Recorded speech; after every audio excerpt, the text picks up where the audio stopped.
Good morning students, MKH video series में आपका स्वागत है। इस वीडियो में हम 7वीं क्लास का जो 14वां चैप्टर है वो स्टार्ट करेंगे। 14वें चैप्टर का नाम है हमारे पास सममिति। तो हम सममिति के बारे में पढ़ेंगे। तो सममिति क्या होती है, सममिति को हमें पढ़ने के लिए पहले हमें ये देखना पड़ेगा कि सममित आकृतियाँ क्या होती हैं। तो इसके कुछ नियम हैं, कुछ इसके आधार पर नए टॉपिक आएंगे, तो उनको हम पढ़ेंगे एक एक करके। तो पहला हमारे पास है सममित आकृतियाँ क्या होती हैं। वह आकृति जो किसी बिंदु या रेखा के दोनों तरफ एक जैसी हो सममित आकृति कहलाती है। तो क्या कहा इसने, वह आकृति जो किसी बिंदु या रेखा के दोनों तरफ एक जैसी हो उसे हम क्या कहेंगे, उसे हम कहेंगे सममित आकृति। तो लिखेंगे क्या बनेगा, पहला नियम, परिभाषा क्या बनेगी, वे आकृति या वह आकृति जो किसी बिंदु या रेखा के दोनों तरफ एक जैसी हो सममित आकृति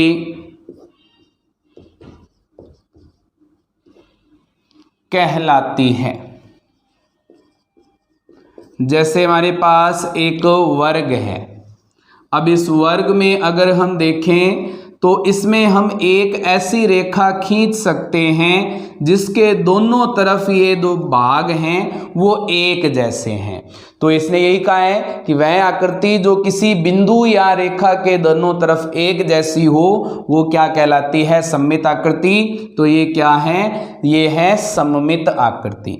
फिर दूसरा नियम क्या है, दूसरी परिभाषा क्या कह रहा है ये, कि वह रेखा जिसके दोनों ओर कोई आकृति एक जैसी हो उसकी सममिति अक्ष कहलाती है। जैसे हमने वर्ग में ये एक रेखा खींची है जिसके दोनों तरफ ये एक जैसी है, तो ये जो रेखा है ये रेखा कहलाती है इसका सममिति अक्ष।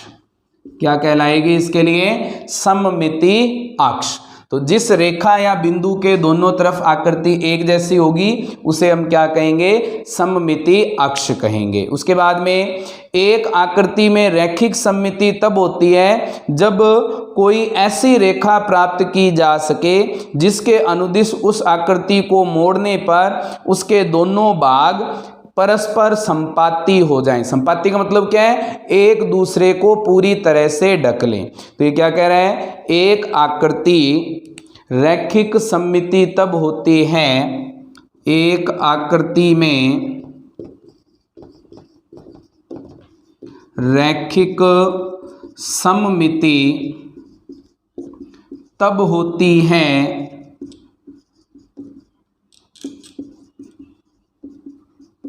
जब कोई ऐसी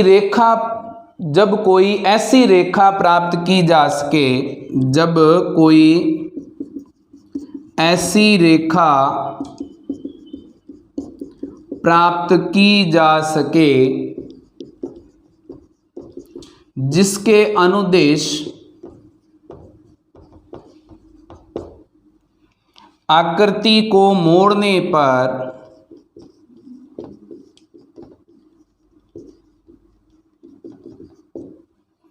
दोनों भाग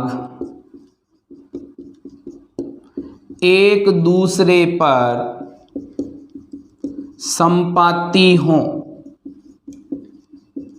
तो इसने क्या कहा है कि रैखिक सममिति कब होती है किसी आकृति में, जब हमारे पास ऐसी रेखा उसमें हम ज्ञात कर पाएं जिसके अनुदिश अगर उस आकृति को हम मोड़ते हैं तो वो दोनों आकृतियां एक दूसरे के ऊपर संपाती होती हैं। कहने का मतलब पूरी तरह से एक दूसरे को ढक लेती हैं। जैसे हमने ये रेखा खींची, इस रेखा के अनुदिश अगर इस पेज को या इस वर्ग को मोड़ेंगे तो ये दोनों आकृतियां एक दूसरे को पूरी तरह से ढक लेंगी, यानी कि संपाती होंगी।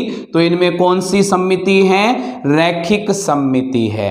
जो इन आकृतियों का ये गुण है इसी को हम क्या कहते हैं, सममिति कहते हैं। और उसी में एक प्रकार है इसका रैखिक सममिति। उसके बाद में ये क्या कह रहा है, समबाहुभुजों में बराबर भुजाएं और बराबर कोण होते हैं, उनकी अनेक अर्थात एक से अधिक सममित रेखाएं हैं। तो समबाहुभुज के लिए क्या होती हैं, एक से अधिक जो रेखाएं हैं, सममित रेखाएं हैं, वो होती हैं, क्योंकि उनके कोण भी बराबर होते हैं और उनकी भुजाएं भी बराबर होती हैं। उदाहरण के तौर पे देखें तो हमारे पास एक समबाहु त्रिभुज है। ये समबाहु त्रिभुज में हम जो सममित रेखा है वो सीधी खड़ी भी खींच सकते हैं, इस शीर्ष के अनुदिश भी खींच सकते हैं और इस शीर्ष के अनुदिश भी खींच सकते हैं। तो किसी भी समबाहुभुज में हमारे पास एक से ज़्यादा सममित रेखाएं होती हैं। इसके बाद ये कह रहे हैं कि इनमें समबाहुभुजों में सममित रेखाओं की संख्या कितनी होती है, जितनी उसमें भुजाएं होंगी उतनी ही उसमें सममित रेखाएं होंगी। जैसे हमारे पास त्रिभुज है, 3 भुजाएं हैं, तो इसमें रेखाएं कितनी होंगी, 3। अगर हमारे पास समचतुर्भुज है तो उसके लिए हमारे पास कितनी सममित रेखाएं होंगी, उसमें होंगी 4। समपंचभुज हैं तो 5, समषटभुज हैं तो 6। तो हमारे पास जितनी समबाहुभुज में भुजाएं होंगी उतनी ही उसकी सममित रेखाएं उसमें बनेंगी। उसके बाद ये कह रहे हैं कि रैखिक सममिति का दर्पण परावर्तन से निकट का संबंध है। दर्पण परावर्तन से इसका बहुत निकट का संबंध है। कैसे? किसी आकृति में रैखिक सममिति तब होती है जब उसका एक आधा भाग दूसरे भाग का दर्पण प्रतिबिंब होता है। तो इसका मतलब कहने का क्या है कि अगर हम इसका दर्पण प्रतिबिंब बनाएं आधे भाग का, आधे भाग को छुपा लें और आधे भाग का दर्पण प्रतिबिंब बनाएं, तो वो दोनों दर्पण प्रतिबिंब और ये जो भाग हैं आधा, ये दोनों मिलकर के पूरी आकृति को बनाते हैं। तो एक दूसरे के जब ये दर्पण प्रतिबिंब होते हैं, यानी कि बिल्कुल एक जैसे दिखाई देते हैं, तो उसमें क्या होती है, रैखिक सममिति होती है। उसके बाद में सममित रेखा को दर्पण रेखा भी कहा जाता है। अब जो ये सममित रेखा बना है, सममित अक्ष बना है, इसे हम दूसरा नाम क्या कह सकते हैं, इसको दूसरा नाम दे सकते हैं दर्पण रेखा। क्या कहेंगे इसे, दर्पण रेखा। उसके बाद में जब एक आकृति एक बिंदु के चारों ओर बनी हो तो बिंदु सममिति होते हैं। इस बिंदु को केंद्र कहते हैं। आकृति के प्रत्येक बिंदु के लिए केंद्र के विपरीत और विपरीत दिशा में दूसरा बिंदु होता है। तब ये कह रहे हैं कि अगर हमारे पास कोई आकृति है वो एक बिंदु के चारों ओर एक जैसी है, तो चारों ओर बनी हो तो बिंदु क्या होता है, सममिति होता है। और बिंदु सममिति होती है, उसमें इस बिंदु को केंद्र कहते हैं। जैसे हमारे पास ये बिंदु है, इसके चारों ओर हमारे पास ये आकृति बनी हुई है, तो इसमें कौन सी सममिति होगी, इसमें बिंदु सममिति होगी। ये हमारे पास बिंदु है तो इसमें कौन सी सममिति आएगी, बिंदु सममिति, बिंदु सममिति।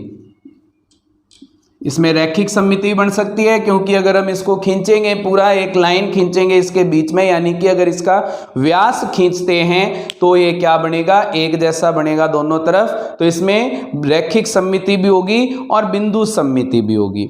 इसके बाद में अगर हम देखें तो हमें कहा है कि ये जो बिंदु है इसे हम क्या कहते हैं, इसको हम कहते हैं केंद्र बिंदु। क्या बोलेंगे इसे, केंद्र बिंदु बोलेंगे। उसके बाद में आकृति के प्रत्येक बिंदु के लिए केंद्र के विपरीत दिशा में दूसरा बिंदु होता है। आकृति के प्रत्येक बिंदु के लिए, प्रत्येक बिंदु अगर हम लेते हैं, इसके विपरीत दिशा में इसका एक दूसरा बिंदु भी होगा। इसके लिए हमारे पास इस बिंदु को क्या बोलेंगे, इस बिंदु को बोलेंगे केंद्र बिंदु। उसके बाद में इसने कहा है जब एक वस्तु घूमती है तो उसका आकार और आकृति में कोई बदलाव नहीं आता है। अगर इस एक वस्तु को हम घुमाएंगे, कोई भी वस्तु है उसको अगर हम घुमाएंगे तो उसके आकार में या आकृति में कोई बदलाव नहीं होता है। उसके बाद में क्या कहा है, जब कोई वस्तु एक निश्चित बिंदु के चारों ओर घूमती है तो वह निश्चित बिंदु घूर्णन का केंद्र कहलाता है। जैसे हमारे पास ये आकृति है या वस्तु है, ये इस बिंदु के चारों ओर, एक ही बिंदु के चारों ओर घुमाया जाएगा तो इस बिंदु को हम क्या कहेंगे, इस बिंदु को हम कहेंगे घूर्णन केंद्र। जिसके चारों ओर ये घूर्णन कर रही है, घूम रही है, उसे हम क्या कहेंगे? इसका घूर्णन केंद्र कहेंगे। तो इसका घूर्णन केंद्र होता है। उसके बाद क्या है इसने, जब कोई वस्तु किसी एक कोण के द्वारा एक निश्चित बिंदु के चारों ओर घूर्णन करती है तो इसे घूर्णन सममिति कहते हैं। तो घूर्णन करेगी तो वो कौन सी सममिति होगी? वो सममिति होगी घूर्णन सममिति। जब वो घूम रही है तब वो कौन सी सममिति बनाएगी? वो बनाएगी घूर्णन सममिति, किसी कोण के आधार पर अगर घूम रही है तो हमारे पास जैसे ये एक आकृति है, ये हमारे पास कोई आकृति है और ये इस घूर्णन केंद्र के चारों ओर घूम रही है, तो इनके बीच का जो कोण है, इसके लिए ये कोण के अकॉर्डिंग अगर घूमती है तो इसमें कौन सी सममिति होगी? इसमें होगी घूर्णन सममिति। घूम रही है तो कौन सी सममिति हो जाएगी? घूर्णन सममिति। और जिस कोण के अनुदिश ये घूमती है, इस कोण को हम बोलते हैं घूर्णन कोण। इस कोण को हम क्या बोलते हैं? इसको बोलते हैं घूर्णन कोण। जिस कोण के अनुदिश ये घूमती है उसे हम क्या कहेंगे? उस घूर्णन सममिति का घूर्णन कोण कहेंगे। यदि आकृति को दर्शाए गए बिंदु के चारों ओर n घूर्णन के बाद वास्तविक स्थिति में पहुंचती है तो इसे n क्रम का घूर्णन सममिति कहते हैं। तो जितने बार इसे घूर्णन करना पड़ेगा उसे वापस उसी कंडीशन में आने के लिए, तो उसे हम क्या कहेंगे? उसे हम n क्रम की घूर्णन सममिति कहेंगे। क्या कहेंगे?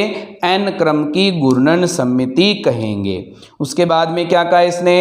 एक पूरे चक्कर यानी कि 360 डिग्री का कोण पूरा करने के लिए एक वस्तु जितनी बार स्थिति के अनुसार पहले जैसी दिखाई देती है वह संख्या उस घूर्णन सममिति का क्रम कहलाती है। जितनी बार वो पहले जैसी दिखाई देगी वो क्या कहलाएगी? उस घूर्णन सममिति का क्रम। जैसे अगर हमारे पास ये कोण चारों बराबर हों तो अगर हम इसे घुमाएंगे तो ये हर बार क्या होगी? अपने कोण पूरा करने के बाद ये हर बार अपनी पहले जैसी स्थिति जैसी दिखाई देगी, और जब तक ये पहले वाली कंडीशन में नहीं आ जाएगी तब तक हमारे पास ये 4 बार दिखाई देगी। तो इसमें कौन सा क्रम है? घूर्णन सममिति का क्रम कौन सा है? 4। उसके बाद में उदाहरणार्थ एक वर्ग की घूर्णन सममिति का क्रम क्या होता है? 4। अगर वर्ग को घुमाएंगे तो ये पहले जैसी कितनी बार दिखाई देगी? वो 4 बार दिखाई देगी। तो इसका घूर्णन सममिति का क्रम क्या होगा? 4। और इसी तरह से हमारे पास समबाहु त्रिभुज है। समबाहु त्रिभुज को घुमाएंगे तो पहले जैसा कितनी बार दिखाई देगा? वो दिखाई देगा 3 बार। तो इसमें घूर्णन सममिति का क्रम क्या होता है? 3। अब हम इसके लिए प्रश्नावली 14.1 जो है इसके कुछ क्वेश्चन करेंगे, ये जो बेसिक किया है इसके आधार पर। तो पहला जो प्रश्न हमें दिया है उस प्रश्न को हल करेंगे। कुछ डायग्राम हमें दिए हैं और उनके लिए हमें सममित अक्ष खींचना है, सममित रेखा खींचनी है। तो हमारे पास पहला प्रश्न है, निम्नलिखित छेद की हुई आकृतियों की, प्रश्न नंबर 1, निम्नलिखित छेद की हुई आकृतियों की प्रतिलिपियां बनाकर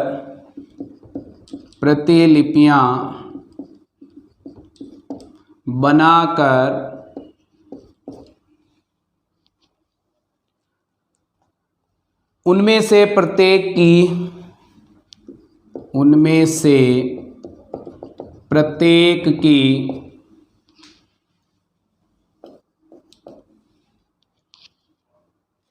सममित रेखाएं ज्ञात कीजिए। सममित रेखाएं ज्ञात कीजिए। तो इसकी हमें सममित रेखाएं ज्ञात करनी है, जो हमें डायग्राम दिए हैं इसके लिए। तो पहले हमें इस प्रकार का डायग्राम दिया है इसने। कुछ इस तरह की आकृति है। इसमें ये बीच में छेद किए हुए हैं। अब छेद के अनुदिश देखें तो इसमें सममित रेखा क्या बनेगी, बराबर दो भागों में बांटने वाली, ये बन जाएगी हमारे पास बीच में एक रेखा, ये है इसकी सममित रेखा। दूसरी आकृति क्या दी है इसने, दूसरी आकृति भी कुछ इसी प्रकार की है। इसमें भी इसने छेद किए हैं, एक यहाँ पे और एक यहाँ पे। इसके अनुदिश अगर हम देखेंगे तो हमारे पास एक ही सममित रेखा बनेगी कुछ इस तरह की। तो ये बन गया हमारे पास। उसके बाद दूसरा जो डायग्राम दिया है उसमें हमारे पास जो आकृति है उसमें जो छेद दिए हैं इसने वो कुछ इस प्रकार के दिए हैं, एक यहाँ है और एक है यहाँ पे। तो इसमें भी हम एक ही रेखा खींच सकते हैं कुछ इस प्रकार से।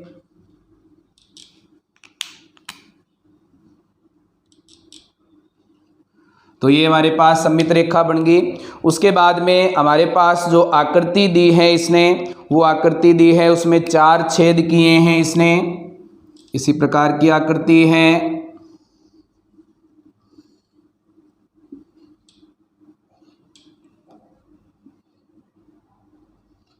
तो इस प्रकार की आकृति दी है, इसमें हम कितनी रेखाएं खींच सकते हैं, एक ही रेखा खींच सकते हैं इस प्रकार की।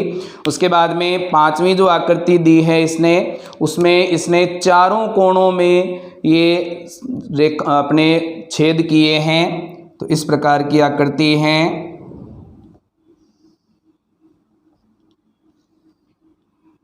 यहाँ पे है, यहाँ पे है, यहाँ पे है और यहाँ पे है।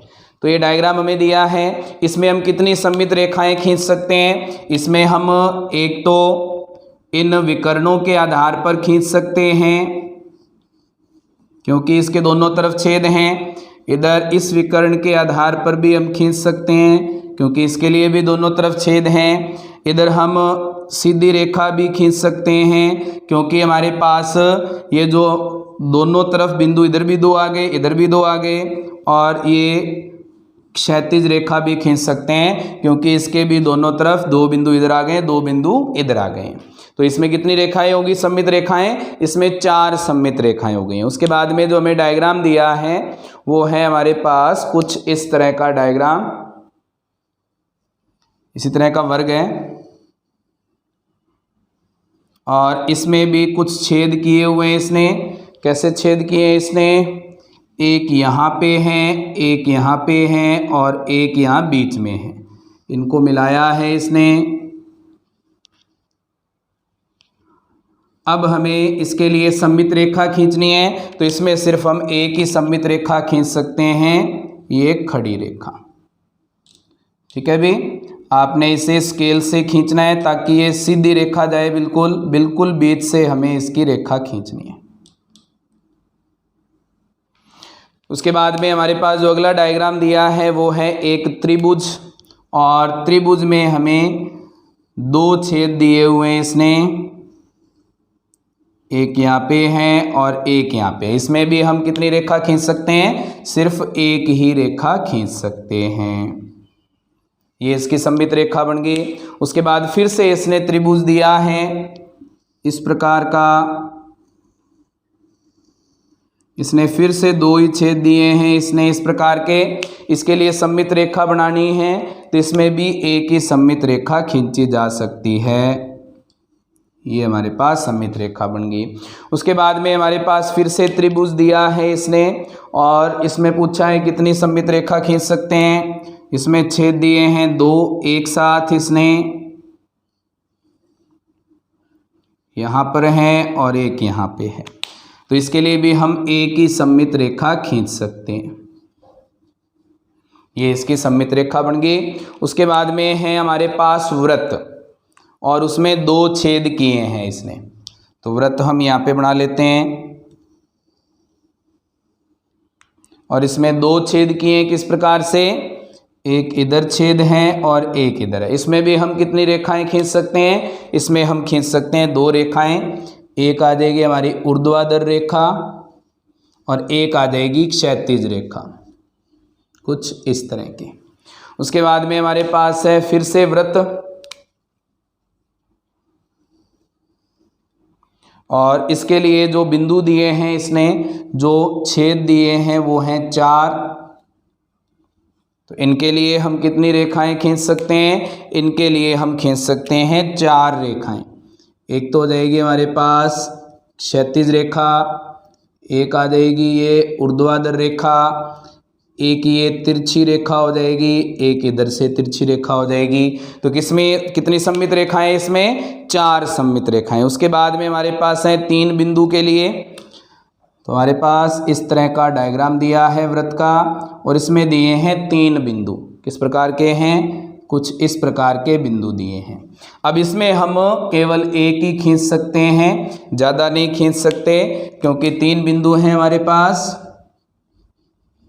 तो ये हमारे पास इनकी सममित रेखाएं खींच गई हैं। तो पहला प्रश्न जो है हमारा वो कंप्लीट हो गया। अब हम इसका दूसरा प्रश्न हल करेंगे।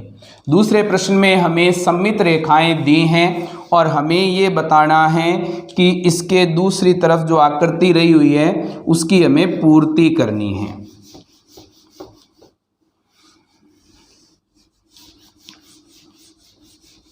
तो हमारे पास दूसरा प्रश्न दिया है, नीचे सममित रेखा दी हुई है। प्रश्न नंबर 2,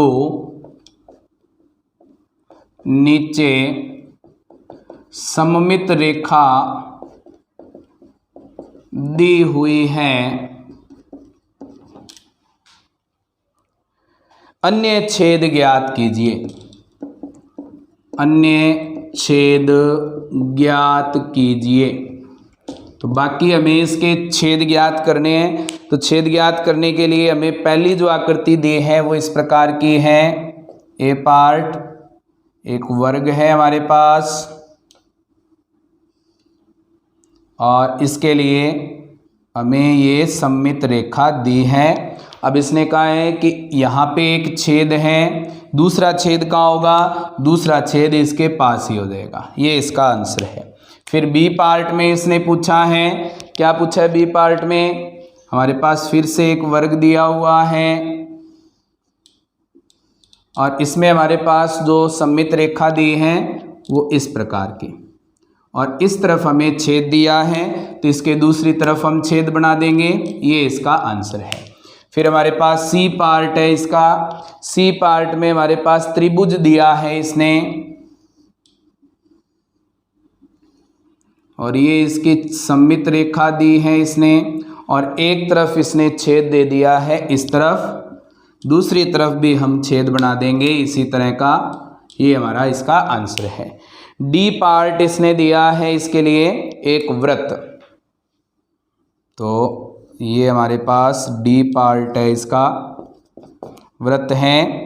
इसमें हमारे पास इसने एक सममित रेखा दी है, और ये जो सममित रेखा है इसके एक तरफ एक छेद दिया है, दूसरा छेद इसकी दूसरी साइड आ जाएगा। ई पार्ट अगला पार्ट हमें दिया है इसने, इस तरह का एक वृत्त है फिर से, और इसमें एक इस तरह की सममित रेखा दी हुई है।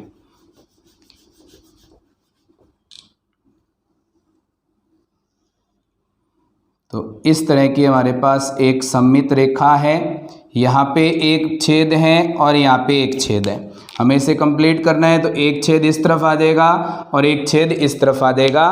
तो हमारा जो दूसरा पार्ट है वो कंप्लीट हो गया। अब हम इसका तीसरा क्वेश्चन हल करेंगे। तो तीसरे क्वेश्चन में हमें कुछ डायग्राम दिए गए हैं, उसके लिए हमें क्वेश्चन भी दिया है। तो पहले हम क्वेश्चन पढ़ेंगे कि क्वेश्चन कह क्या रहा है, उसके बाद हम उसका हल ज्ञात करेंगे।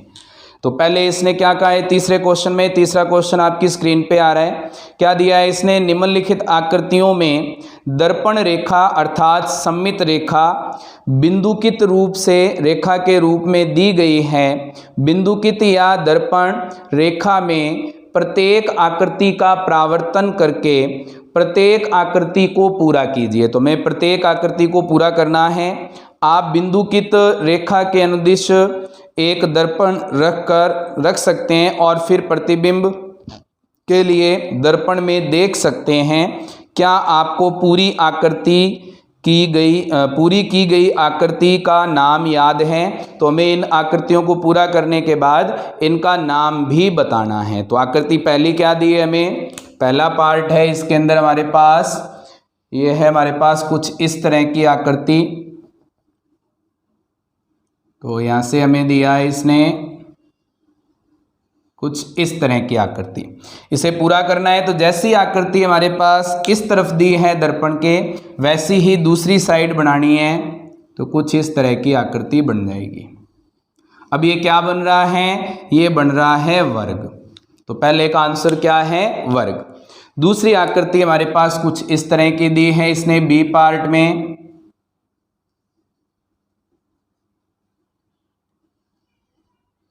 कुछ इस तरह की आकृति है, तो ऐसी आकृति दूसरी साइड बनाएंगे तो क्या बन जाएगा हमारे पास, ये क्या बन रहा है, ये बन रहा है त्रिभुज। उसके बाद में हमारे पास इसका सी पार्ट है, सी पार्ट में हमें कुछ इस तरह की आकृति दी है। ये दर्पण है, इस तरह की आकृति दी है। ऐसी आकृति दूसरी साइड बनेगी तो ये क्या बनेगा, ये बन गया एक समचतुर्भुज। उसके बाद में डी पार्ट हमें दिया है इसने। डी पार्ट में क्या कहा है, डी पार्ट में हमारे पास आधा वृत्त। कुछ इस तरह की आकृति है। इसे पूरा करने के लिए ऐसी आकृति इस तरफ बन जाएगी। तो ये क्या बन गया, ये बन गया वृत्त। इसी तरह से हमें इसका ई और एफ पार्ट दिया है इसने। ई पार्ट में भी हमें आकृति दी है, उसे भी पूरा करेंगे, और एफ में जो दी है उस आकृति को भी हम पूरा करेंगे। तो ई आकृति दी है हमें कुछ इस प्रकार की। ये इसके लिए दर्पण है।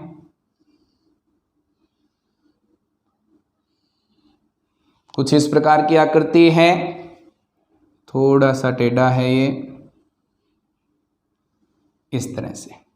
अब इसमें दूसरी साइड भी इसी तरह की आकृति बनेगी।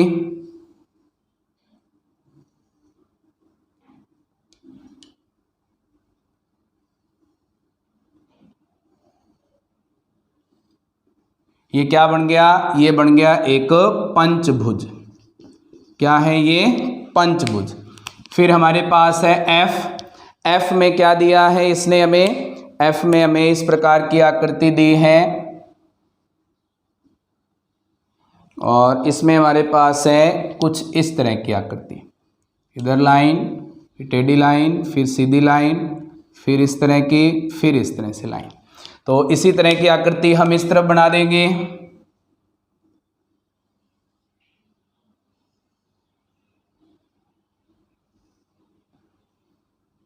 ये क्या बन गया, ये कौन सी कितनी भुजाएं हैं इसमें, 8 भुजाएं हैं। तो इसका आंसर क्या है, ये अष्टभुज।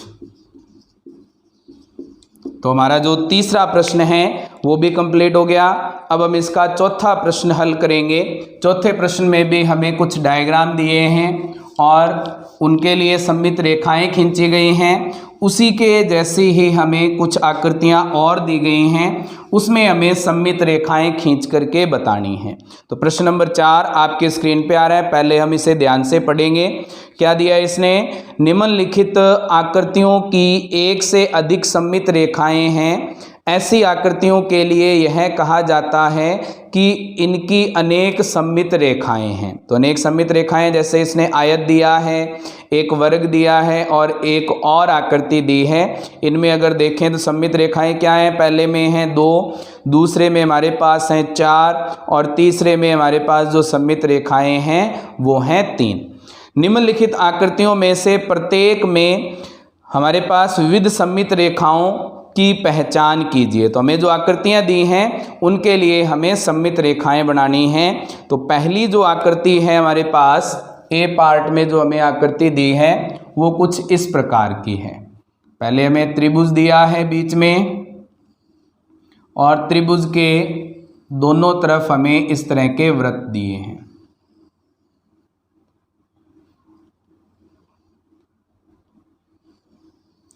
कुछ इस तरह की आकृति है और इसे बीच वाले को हमने ये छायांकित भी कर रखा है। अब इसमें हमें सममित रेखाएं बतानी है कि कितनी सममित रेखाएं बनेंगी। तो इसमें कितनी सममित रेखाएं बन सकती हैं, एक तो ये इस शीर्ष के अकॉर्डिंग बन जाएगी, एक बन जाएगी हमारे पास इस शीर्ष के अकॉर्डिंग, और एक बन जाएगी हमारी इस शीर्ष के अकॉर्डिंग। तो ये इसकी सममित रेखाएं हैं। कितनी सममित रेखाएं हैं, इसमें है हमारे पास 3 सममित रेखाएं। अब हम इसकी अगली आकृति बनाएंगे, दूसरी आकृति बी पार्ट। इसमें हमें दिया हुआ है एक वर्ग कुछ इस तरह का, और इसमें बनाए हुए हैं 2 अर्धवृत्त कुछ इस तरह के। अब इसमें हमें सममित रेखाएं बतानी हैं, इसके लिए इसने इसे छायांकित कर रखा है। ये वाला भाग इसने छायांकित किया हुआ है, ये भाग जो अर्धवृत्तों के अलावा बच गया है ये छायांकित है। अब इसमें सममित रेखाएं खींचनी है तो 2 सममित रेखाएं खींच सकते हैं, एक तो इसमें खिंच जाएगी ऊर्ध्वाधर और एक रेखा इसमें खिंच जाएगी क्षैतिज। तो इसमें 2 सममित रेखाएं हैं। उसके बाद में तीसरा हमें दिया है इसने त्रिभुज। सी पार्ट में हमारे पास है त्रिभुज कुछ इस प्रकार का, और इसमें हमें चाप बना करके दिए हुए हैं कुछ इस तरह से।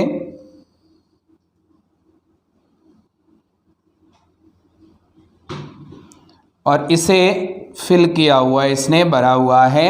अब इसके अकॉर्डिंग हमें ये बताना है कि इसमें कितनी सममित रेखाएं हैं। तो कितनी सममित रेखाएं खींच सकते हैं, एक तो इस अकॉर्डिंग खींच जाएगा, एक इस शीर्ष के अकॉर्डिंग खींच जाएगा, और एक आ जाएगा हमारे पास इस शीर्ष के अनुदिश। तो हमारे पास कितनी सममित रेखाएं होगी, इसमें 3 सममित रेखाएं हो गई हैं। अब चौथा हमारे पास जो दिया है, इसमें हमारे पास जो आकृति है वो इस प्रकार की है कुछ डी पार्ट। इसमें हमें दिया है इसने एक वर्ग है,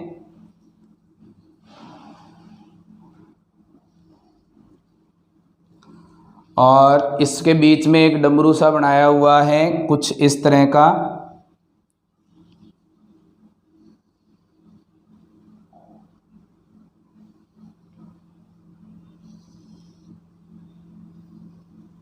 कुछ इस तरह की आकृति दी है, इसे पूरा भरा हुआ है। अब इसमें ये बताना है कि कितनी सममित रेखाएं हैं, कौन कौन सी सममित रेखाएं बनेंगी। तो इसमें 2 सममित रेखाएं खींच सकते हैं, एक तो इस विकर्ण के अकॉर्डिंग, एक ये हमारे पास इस विकर्ण के अकॉर्डिंग। तो इसमें कितनी सममित रेखाएं होंगी, 2 सममित रेखाएं। उसके बाद में हमारे पास फिर से एक वर्ग दिया है और उसमें कुछ डिजाइनिंग की हुई है ई पार्ट में। ये हमारे पास है कुछ इस तरह की आकृति, ये वर्ग है और इसमें कुछ इस तरह का फूल सा बनाया हुआ है।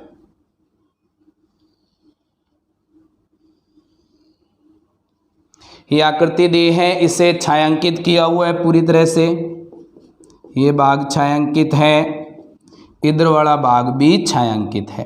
अब इसमें हमें ये बताना है कि इसमें कितनी सममित रेखाएं खींची जा सकती हैं। तो इसमें कितनी सममित रेखाएं हो सकती हैं, एक तो ये विकर्णों के अनुदिश हो जाएगी,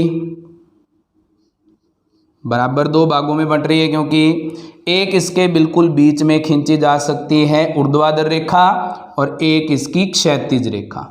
इसमें कितनी सममित रेखाएं होंगी, इसमें होगी ऊर्ध्वाधर क्षैतिज 2 विकर्णों के अकॉर्डिंग कितनी होगी, 4 सममित रेखाएं। उसके बाद में हमारे पास एक आकृति दी है कुछ इस प्रकार की, एफ पार्ट में एक अर्धवृत्त दिया है और इसके ऊपर बनाए हुए हैं 2 चतुर्थांश कुछ इस तरह के।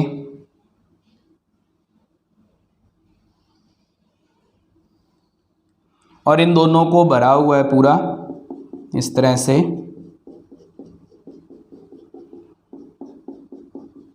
अब इसमें सममित रेखा खींचनी है तो कितनी सममित रेखाएं हो सकते हैं, सिर्फ इसमें एक ही बनेगी, ये ऊर्ध्वाधर सममित रेखा।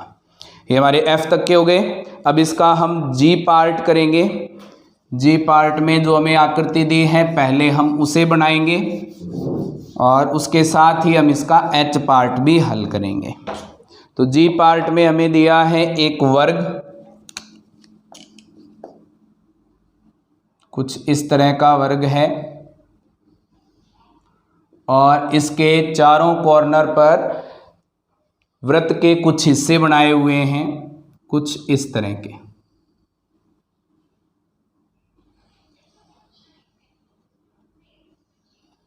बराबर बराबर हिस्से हैं ये, कुछ इस तरह के हिस्से बनाए हुए हैं, फूल सा बनाया हुआ है। अब इसमें हमें ये बताना है कि इसकी सममित रेखाएं कितनी होंगी। तो एक तो इनके विकर्ण के अकॉर्डिंग हो जाएगी और एक हमारे पास ऊर्ध्वाधर रेखा, एक हो जाएगी इसकी क्षैतिज रेखा। तो कितनी होगी, 4 रेखाएं हो गई हैं। अब इसके बाद में तो यह आकृति हमें दी हुई है, इसके लिए सममित रेखाएं खींचनी है। तो सममित रेखाएं इसमें एक तो खींच जाएगी इसकी क्षैतिज रेखा, एक इसकी आ जाएगी ऊर्ध्वाधर रेखा और 2 इन पत्तियों के अकॉर्डिंग रेखाएं आ जाएंगी। तो ये हमारे पास इसकी सममित रेखाएं होंगी। कितनी सममित रेखाएं हैं, इसमें हैं 4 सममित रेखाएं, एक ऊर्ध्वाधर, एक क्षैतिज, 2 ये तिरछी रेखाएं हैं। तो इसमें कितनी आ गई, 4 सममित रेखाएं। हमारा जो चौथा प्रश्न है वो कंप्लीट हो गया। अब हम इसका 5वां प्रश्न हल करेंगे। तो 5वें प्रश्न में भी हमें एक डायग्राम दिया है। तो हम पहले पढ़ेंगे क्वेश्चन को कि हमें क्या करना है इस क्वेश्चन में, उसके बाद हमें उसे हल करना है। तो 5वां जो प्रश्न है ये आपके स्क्रीन पे आ रहा है, क्या दिया हुआ है आपको पढ़ेंगे पहले। यहाँ दी हुई आकृति की प्रतिलिपि बनाइए। तो जो आकृति दी है उसकी प्रतिलिपि बनानी है। किसी एक विकर्ण के सममित रेखा खींचिए, कोई एक विकर्ण के लिए सममित रेखा खींचनी है तथा कुछ और वर्गों को इस तरह छायांकित कीजिए कि यह आकृति इस विकर्ण के अनुदिश सममित हो। तो हमें ये बताना है कि इसके सममित हो, ऐसे हमें कुछ और वर्गों को भरना है। उसके बाद में क्या ऐसा करने की एक से अधिक विधियां हैं। तो हमें पूछा है कि इसकी एक से अधिक विधियां हैं या नहीं। तो क्या यह आकृति दोनों विकर्ण के अनुदिश है, तो ये दोनों विकर्ण के अनुदिश है या नहीं, ये भी हमें बतानी है। तो हमारे पास पहले जो आकृति दी है उसे हम बनाएंगे। तो इसमें हमें दिए हुए हैं 4-4 बॉक्स। तो इस तरह की आकृति दी है हमें,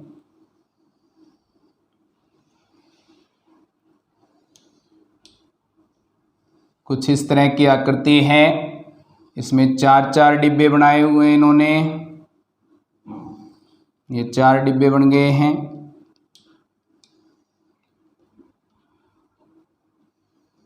खड़ी लाइन में भी 4 डिब्बे हैं।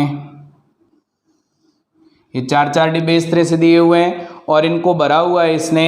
एक डिब्बा तो ये भरा हुआ है, उसके बाद एक डिब्बा ये भरा हुआ है,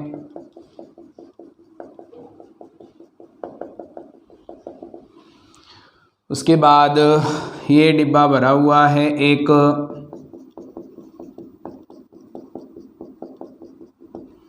उसके बाद इसने भरा है इस डिब्बे को।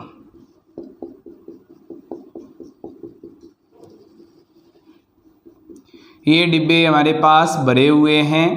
अब इसने कहा है कि कोई भी एक विकर्ण खींच करके इसका हमें बताना है और ये इसके लिए कुछ डिब्बे और भरने हैं। तो हम कोई भी एक विकर्ण खींच लेते हैं। हम इसका ये विकर्ण खींच रहे हैं।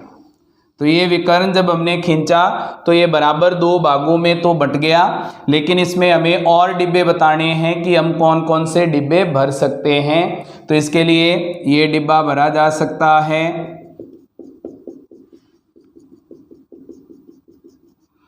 ये डिब्बा भरा जा सकता है,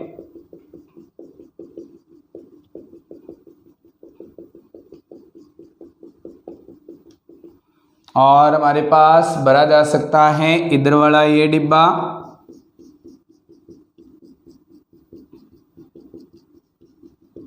और ये डिब्बा भरा जा सकता है।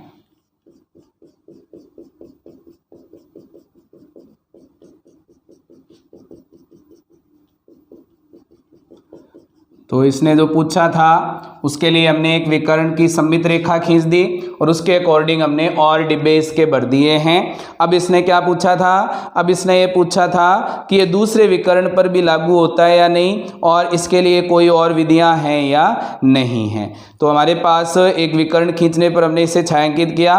विकर्ण के अनुदिश सममित हो जाए ऐसा करने के लिए एक ही विधि है।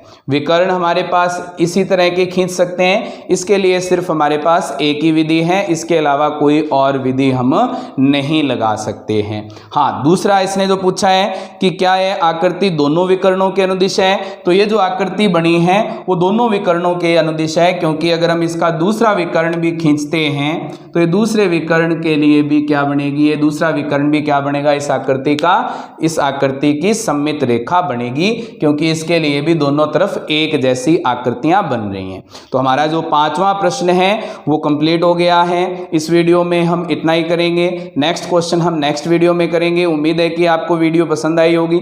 फिर भी आपको कोई प्रॉब्लम है तो आप चैट बॉक्स में लिख करके बता सकते हैं। Thank you students.